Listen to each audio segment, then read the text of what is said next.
That's stupid. Can you hear me? You're on mute. Right? Yeah. Yes, they can hear you because we are now live. Perfect. It was the calling card of COVID era. I can't hear you. You're on mute. Yeah, I cannot wait till we have conversations that start in some way other than you're on mute. Right? It's the new hello. Exactly. You're on mute. Can you hear me Yeah, now? can you hear me? You're on mute. My microphone isn't working. What? Yeah. But we don't have those problems today. We have working technology and we're on time. Like this is like record setting for this podcast to be on time and working technology. So we don't mess around when Becky. I was gonna say I think it's all Becky. Yeah. I know. Thanks for the credit, guys. So we do it. We have Rebecca Brown today from Creative Business Interiors. She, Becky and I have known each other for quite a while, and she's always the person whenever someone has questions about office and furniture and how to like make your workspace work for you. I'm like, you got to talk to Creative Business. You got to talk to Becky. So I'm super excited to have her here today to talk about as we go start figuring out, are we going to be working into the office or not? But Becky, why don't you tell us a little bit about you and Creative Business Interiors? And I see Jim every once in a while walking in the background. And then, of course, what are you drinking today? Yeah, thanks, Erin and Jeff. Erin's right. We have known each other for quite some time, and so it's exciting to be on this endeavor with you guys. And I am coming to you live from Creative's Wanakee showroom. And at Creative, we do interior design, interior remodeling, and furniture services. And I love the strategy and collaboration we bring to our clients, just helping them decide what am I doing with my business, my people, how help me figure out the space to match the need, right? And so that's what we do. Our taglines are experts at work, because we're helping to define how your space is going to fit for your work. So that's what we do. And I am in the office today, and the team members might stroll by, and they'll get some live shots too. So, and I am drinking, I'm a whiskey girl. So I'm having Jameson with some bubbly lemon water actually today. I usually prefer lime, but you guys know I don't do a lot of sugar, so I don't mix with soda. And I love all of the just bubbly water flavors that have come out over the last couple of years. Me too. It's been great for pairing. Agreed. Yeah, all the fizzy waters with all the crazy little flavors have been awesome. Yeah, they're great mixers, for sure. How about you, Jeff? What are you drinking? What am I drinking? Because Jameson shows up on your plate. Yeah, when I do my Irish coffees, I'm a Bushmills guy. So if I do my Irish coffee, it's Bushmills and coffee for me. But today I am drinking a gin and tonic, although I'll do it this way because I'm doing it. My birthday is next week, so I'm drinking in Erin's 2014 Nitty Gritty birthday mug, and it's a bourbon. It's a barrel aged gin from State Line Distillery, and Top Note Bitter Lemon Tonic, or Top Notch, I think. No, Top Note. Anyway. Top Note is a drink mixer out of Milwaukee. They make a bunch of different drink mixers, one of which is bitter lemon tonic, and then just a little bit of bitters in it too. So pretty straightforward. What about you, Erin? State Line.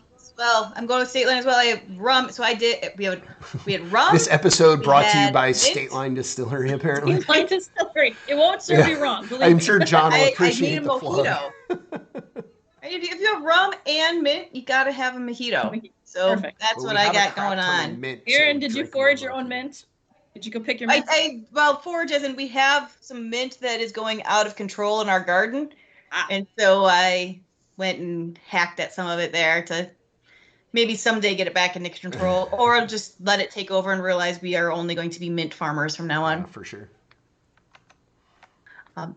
So to kind of get into it, Becky, one of the things that's going on is a lot of people debating about, like, do we go back into the office? What does an office need to look like? How many people are going back in? So it feels like a lot of places are in flux, trying to figure out what does an office mean now. So what are you, like, that's just what I barely, but that's not my job. What are you hearing about people trying to figure out what it means to go back to the office? Yeah, thanks. So this has been an interesting journey. We work with a very diverse group of clients. We serve all kinds of markets, right? So we have corporate, senior living, healthcare, education. So truly, it's been a spectacle to kind of watch how every market handles it, as well as the personalization of every business. So there, it just like the anatomy of business and culture from each company has really come out and has shown dramatically in this process of the last 14 15 months, whatever, that we've been kind of in flux with the pandemic. And so I guess in some ways, looking ahead, there is a no one size fits all, right? And every organization is handling it on their own accord. What do their people need?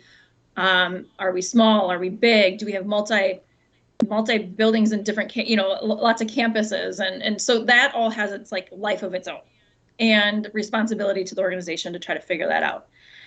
I would say what a leading trend is hybrid work mode. How can we strike this happy balance of what's happened in the last several months and figured out what our employees have gravitated to, what's gone well, what hasn't gone well, what do we need to get back to from a bigger organizational structure that benefits everybody. And so hybrid seems to be a sweet spot. And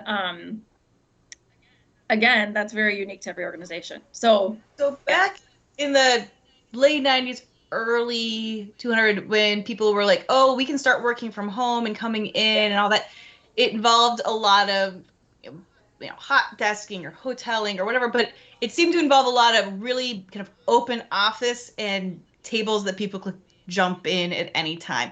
It feels like open office is causing a lot of consternation now, not just because of noise, but germs and everything else. How does hybrid look different now?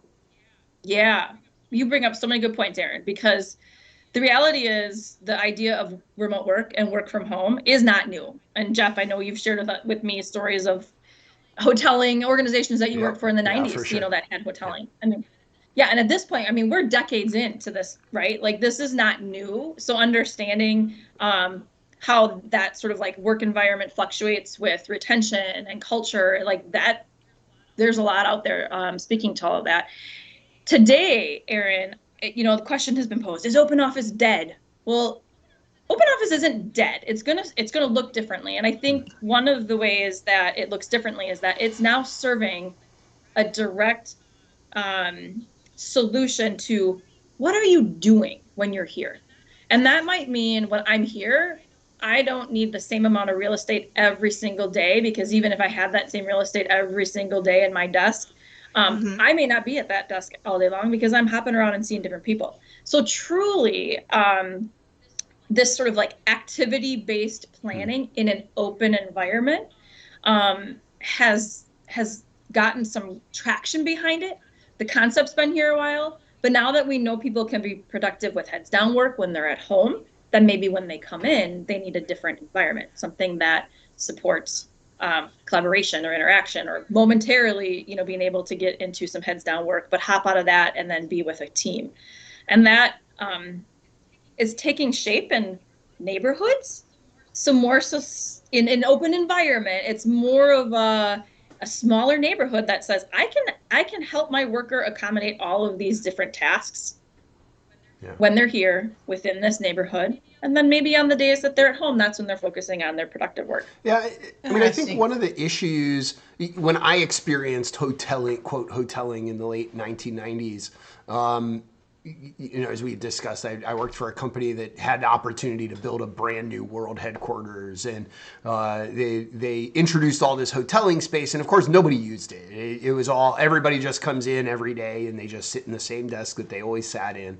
Because I think, at least the way it was always sold, was this idea that people are sort of switching throughout the day for what they're doing, or they may not have to be in one day, or there are different jobs that sort of, that require you to be in different places. So for people who were working in a plant, sometimes, to then come in and, the couple of days they're going to be at the headquarters or whatever. But it just didn't seem like there were as many people for whom that was true as the organization had built an entire headquarters around. So this is a very long-winded question, as they all are, I suppose. The really question I have really is, do people actually, I think about my own universe, and I switch around quite a bit of what I'm doing in the way I interact with people. But when I worked in large companies, I didn't do that at all. I had my job, I was heads down, I came in, I did my thing in front of my computer, and then I left, and I could have done that from home, or I could have done that from being in the office. Are people switching what they do more so that having this sort of activity-based neighborhood thing makes sense? Or, is it going to go the way of hoteling, I guess? Maybe I was burned a little hard by hoteling, but...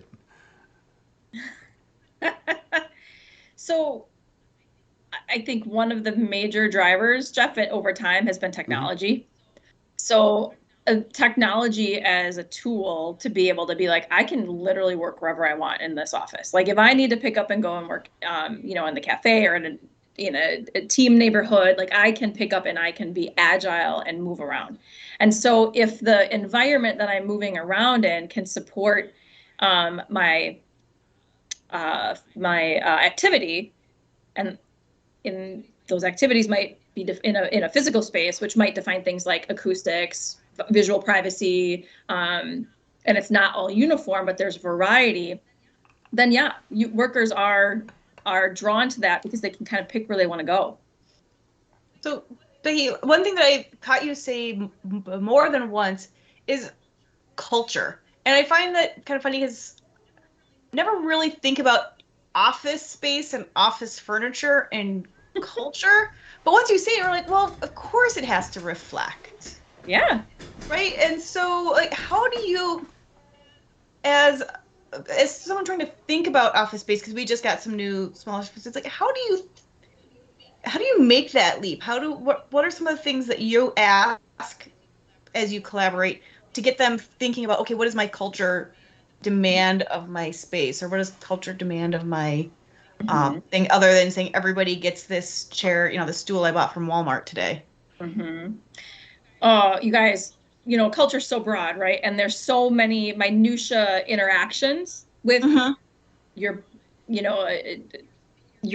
peers and your superiors, and all those little interactions create a culture.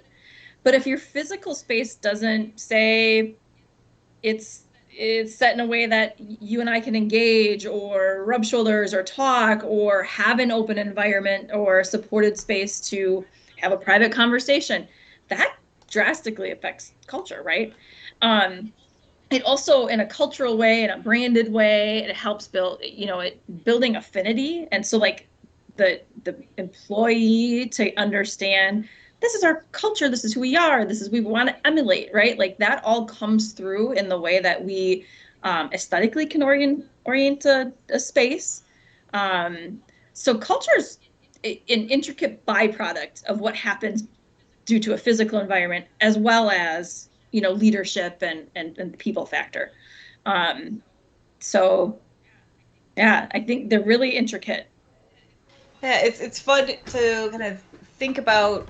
One of my offices I used to have, we had big, heavy doors that looked really impressive. But we had an open door policy, right? But as a young attorney, it was really hard to say you have an open door policy if the big, heavy door is closed.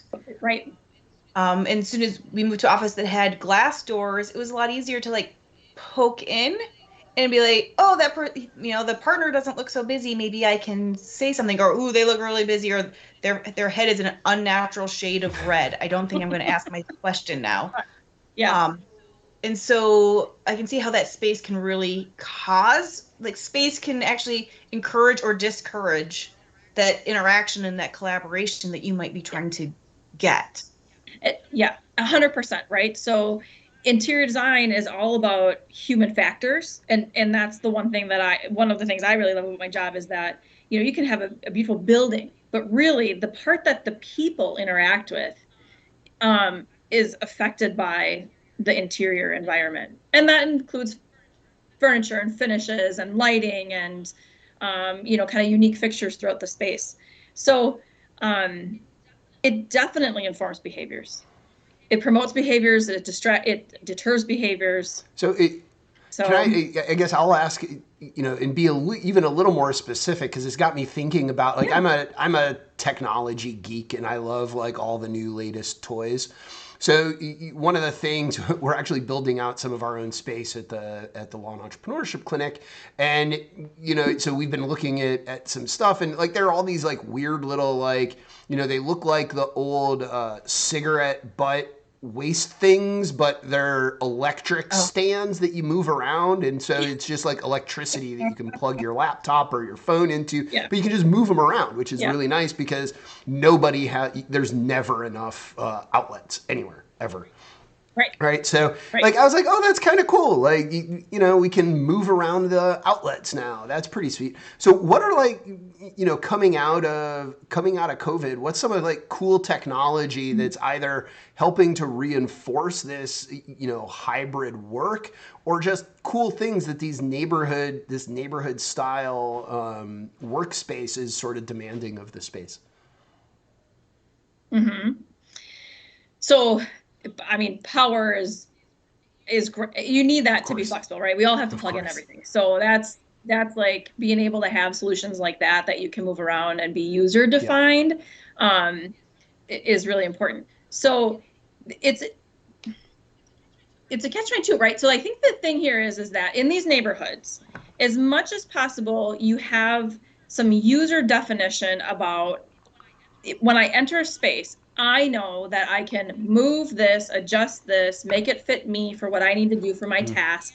And by the way, adjacent to where I'm doing all this, I might have a monitor so I can display and plug in. And so there are, a lot of like touch and play, a lot of the air casting things, a lot of, like technology bars that support not only Zoom, but Teams and all of the platforms, so that if you come with your Surface or your, whatever you have, you're able to utilize the technology. That would be lovely. Yeah, right. And have a more fluid use of tools and create a user-defined experience where you are.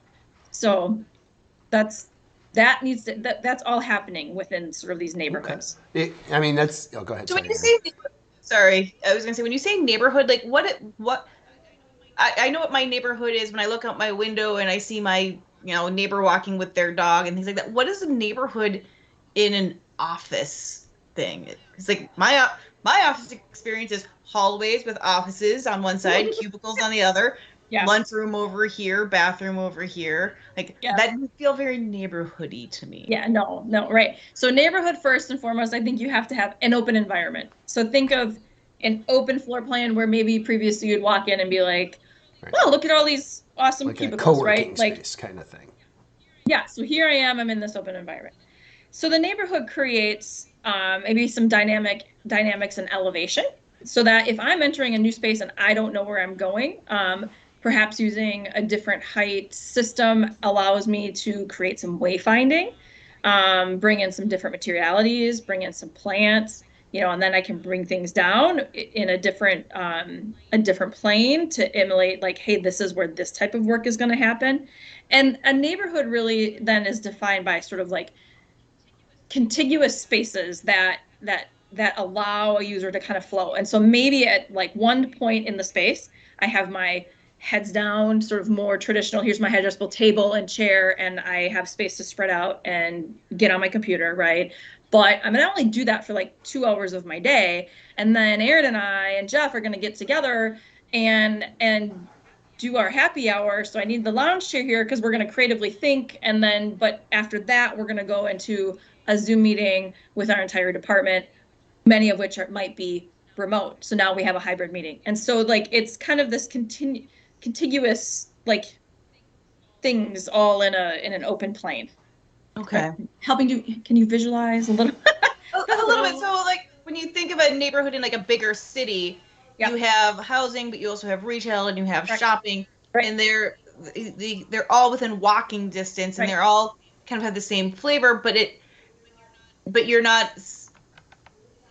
It's not mishmash. Right. Like each place has its. You feel like you know where you're at within it, and you can go, oh, let's go. So that way you're not having, if you're trying to do heads down, your neighbor isn't sitting there like, drink up, buddy. Yeah. That's a different space. Right. Because when you say, well, just come to this open environment, the cubicle land, right? And everybody just do all your different activities.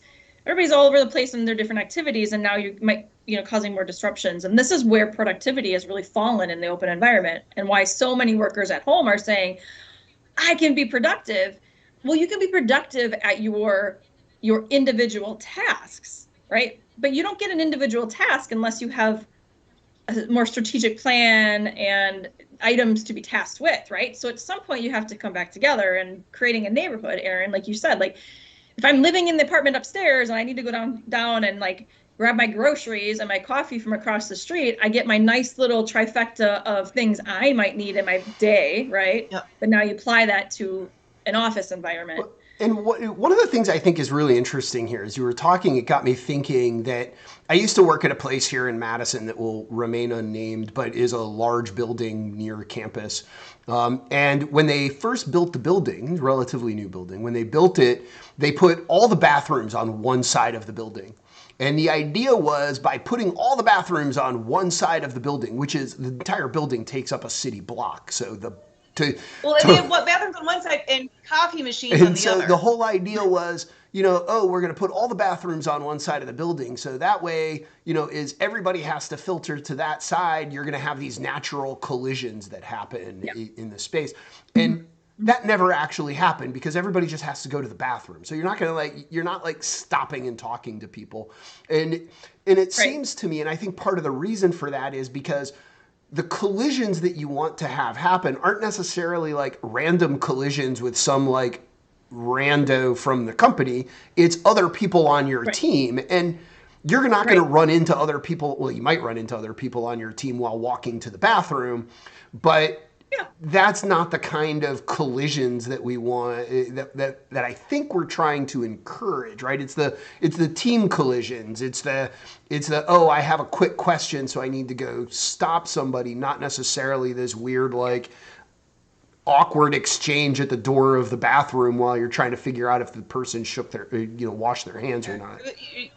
You're not going into the bathroom while the other one goes out and magically have an invention. Yeah. And so like, is my sort of sense of that, because again, it seemed sort of like trendy for a while that people were doing this in terms of interior layout and in terms of building design into the building in order to accommodate or maybe even intentionally cause these collisions that just didn't really match with how collisions actually happen, or what we're trying to do with these collisions. Or what useful collisions, right? Collisions can be useful as in like if you're doing a nuclear reaction, or it can be a car accident, right? Collisions aren't always good. So yeah, I don't know what the question is in there, but I think the question is like, has space accommodated that? Like, are we sort of going away from that? Are we reinforcing that? Have we learned lessons from that kind of stuff? So, Jeff, multiple things, right? So the idea that the underlying idea of what you said, right? The design was affecting behavior, right? It's that design was in effect making you get up and having to go. And maybe the thought process was, if we do this, there'll be more collisions. And we know that personal collisions oftentimes can spur more conversation, and that should be a positive thing, right? So that's one thing. But then if in the idea of a neighborhood, to Erin's point, you could be a part of a project neighborhood where perhaps I'm with a team working on a project dedicated for a couple weeks, right? And we're developing something. Those are the people that I want to have collisions with. And think about, we've all experienced, I'm going to a meeting, right? Now we all go to the meeting, and perhaps, like, meeting rooms are always booked. So now think pre-COVID, we're waiting to get into our meeting room because it's like back to back. And I walk up, and Erin walks up, and I was like, yes, Erin, thank you. Before we get in this meeting, I've been meaning to ask you about, right? So now truly I'm with you because I need to be with you because we're there for a purpose. And my collision has now been that we have our proximity because we've queued up for the meeting, and we get to have a purposeful conversation, collision.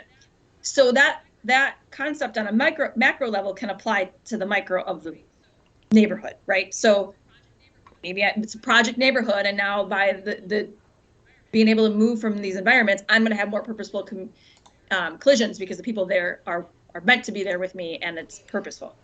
So maybe that what he was talking about was they were trying, it was good in theory, but they were looking at it kind of a too big of a scale, as the macro was too, right, and it needs to be that more purposeful. And this is where, like, where I started, every organization is so unique, and driving the behaviors that they want out of their employees, in a positive way. You know what I mean? So solving this problem is unique to every organization, right? So the one thing that you were talking about kind of made me think about, we just did, our firm just did a DISC assessment of our own, and talking about people's work behaviors and how they want to communicate and all that. And a lot, it's again, I just spent all morning talking about it, but it never occurred to me that my office space and how I set my people up could actually help foster this. Like, the people who are, the C's who really want to just do the work, like Jeff said, tell me the project, tell me the deadline, and leave me alone, would need a much different space than people that maybe you or I who are like, yeah, that's great, but can I also talk to you about it? Or I'm going to do this, but then I also need time to talk. And how your space really can help people with different needs signal what those needs are. Absolutely. And honestly, this is one thing that the pandemic has shown us. Like, the work from home situation has shown us, right? There are people that are thriving in that environment. And I'm like choked out, right? Like, because I need energy from people, and that is my thing. But there's others that are like, this is my best life, because for sure. That's you, Jeff, right? So, so from an employment standpoint and what to do from a design, how do you look at that? I heard you, like, look at that, do surveys, understand your people, understand which business units are performing and which ones are struggling. And I think, you find a lot of commonalities of maybe your DISC assessment is the way, right? Like, the DISC tells you, well, the Jeffs of the world are the researchers, or they're part of the accounting department, or they're whatever. And not they're an accountant. Don't besmirch me like that. All right, sorry. Okay. Don't besmirch the accountants that way, Becky. Yeah, don't besmirch the accountants. That's right. Sorry, guys. Sorry, all you accountants. But you get what I'm saying, right? And so truly, then, how do we get the best out of everybody for everybody? And Erin, you're spot on. Like, people do perform better in different environments, and if we can foster that either in the physical space or at home, then that's physical workspace, or at home in an office. So we are going to have somebody on in a couple of months talking a little bit about feng shui and setting up their home things. But as an employer, don't I kind of have, for people who are hybrid or working from home, don't I kind of have to help them out too? I feel like we've always just been worried about, this is what my work, the office looks like. This is, be worried about how office, but I feel like I can't just say, this is my office, now you come here, because maybe my people are working better at home. Yeah. How do you help clients with? How do you help clients with that new twist? So that a couple things come to mind, Erin. One of them is sort of like that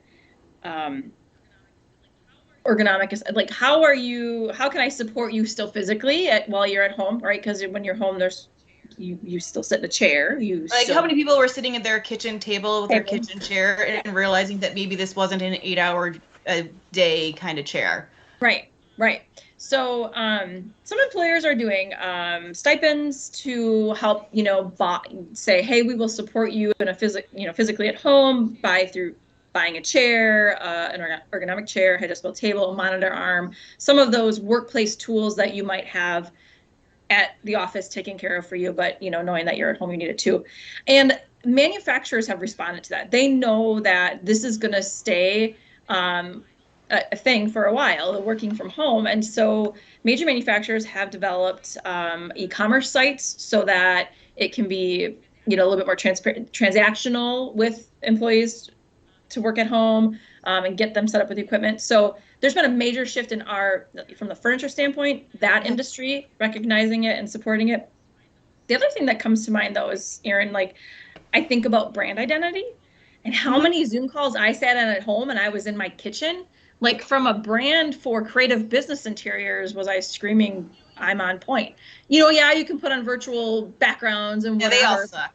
But Erin, you're a curly hair girl. Today I'm straight. But I'll tell you what, when you have curly hair and you put on a virtual background, you look like you're wearing a halo. It doesn't work out. So it does not work well at all. No, not at all. So in any case, like then it's also then you are my employee, though I might have a certain level of maybe you have no pants Wednesday, but you got to have a pillow on. The brand should still be on point, right? Because you can expect that. Like you are still speaking maybe to clients or internal customers. No pants is on Thursday, though. So not Wednesdays. Yeah. Oh, it's Thursday for you. Okay. I don't know if that answered your question, Erin, but you did, right? It's just like it's not weird for me to say, do you need something for your home office? And it's easier, right? Because when I've done office stuff in the past, it was like, how do you buy 50 desks? How do you buy a giant conference room? And so to then say, well, I have one person who needs a desk delivered to their home. Yeah. Like you're like, all right, go to, Steinhoffel's. Yeah. You didn't get the same opportunities. Right. And so seriously, like the major manufacturers, like, well, Knoll is one of our brands. So I'll just say that, and fully.com is one of their companies, and they have a great e-commerce platform, so they've really ramped up and included things like white glove service, nice. From a distribution method. How are you delivering to everybody's home on, high adjustable table that's going to need assembly? So you can't expect that from everybody. So, so the manufacturers have really stepped up to say, hey, we acknowledge that this is a major issue that employers are facing, and have really helped out. Well, this is such a big subject. Everybody's talking about it. Everyone's trying to figure out, but we only have a half an hour and it goes fast. Yeah. So we've hit our half hour. So thank you so much, Becky. I am sure you'll be getting more calls from people like me trying to figure out how do we move forward so our employees can be productive and safe, and able to do their job without everybody trying to change their mind every other week. Thanks for helping us try at least start the first few steps down that path. Yeah, very good. Becky. Thanks for having me.